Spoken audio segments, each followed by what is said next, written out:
Air layering fruit trees. A deep dive. Today, we're going into one of the most powerful natural methods to grow a new tree from an existing one: air layering. It's a method that's been practiced for centuries, and when done right, it can give you strong fruit-bearing trees faster than many other methods.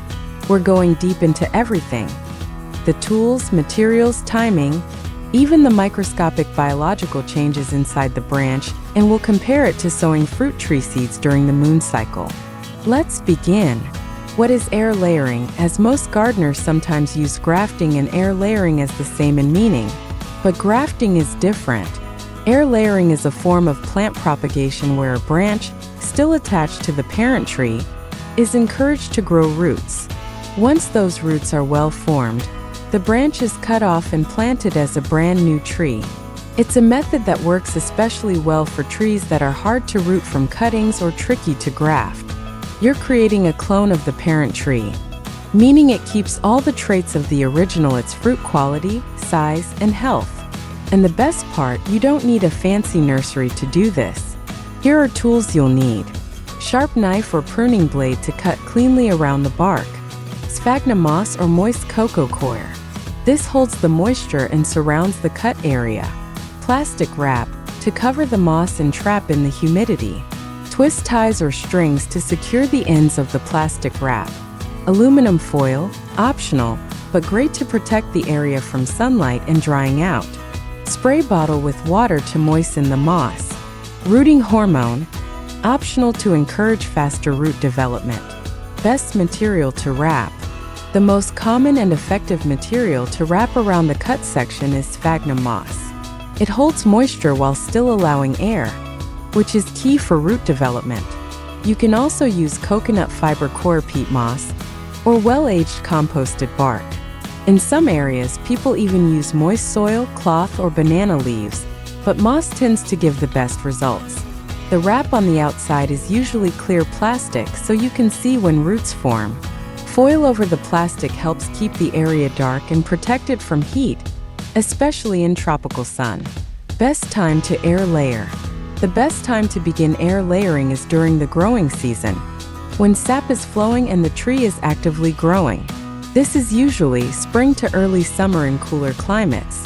Early rainy season in tropical areas like the Caribbean. Avoid doing air layering during dormancy, deep dry season, or cold months, as root formation slows down. The ideal climate conditions. Air layering needs warmth and moisture. Tropical and subtropical climates are perfect, especially where you can maintain temperatures between 21 degrees Celsius to 32 degrees Celsius, 70 degrees Fahrenheit to 90 degrees Fahrenheit. Moderate to high humidity. Protection from harsh sun or heavy wind. In dry climates, you'll need to check the moss regularly and re-moisten if necessary. What trees work best? Air layering doesn't work on every plant, but it works on many fruit trees and ornamentals. Here are some good candidates.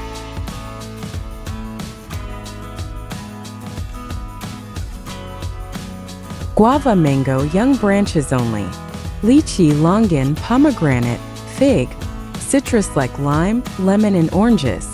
Avocado, star apple, breadfruit, sarsap, jackfruit, rose apple, sapodilla, cocoa, hibiscus, and bougainvillea. Avoid trying it on trees with very hard bark or those that don't heal quickly like olive or some types of nut trees. The step-by-step process. Select a healthy branch. Choose a branch that is about as thick as a pencil or your thumb. It should be mature but not woody and brittle. Make a clean cut, about 12 to 18 inches from the tip of the branch, down to the area to be air layer. Remove a ring of bark about 1 inch wide. This stops nutrients from flowing down, which encourages root formation. Scrape lightly after removing the bark. Gently scrape the white layer, also called cambium, to prevent the bark from growing back. Apply rooting hormone, optional. Dust the exposed area with rooting hormone to speed up rooting. Wrap with moist moss. Soak the sphagnum moss. Squeeze out the excess water and wrap it around the cut area. Cover with plastic wrap, plastic tightly around the moss. Then tie both ends. Wrap with foil or cover, shield it from direct sunlight using foil or a light cloth. Wait and monitor. It can take anywhere from 3 to 10 weeks for roots to form, depending on the tree, the season, and climate. Check for roots. You'll see roots pressing against the plastic. When they look strong and healthy, it's time to cut. Cut and plant. Use clean pruning shears to cut just below the rooted area. Plant the new tree in rich, moist soil and water regularly. Signs to look for: moss begins to dry out too quickly. Re-moisten it with a spray bottle.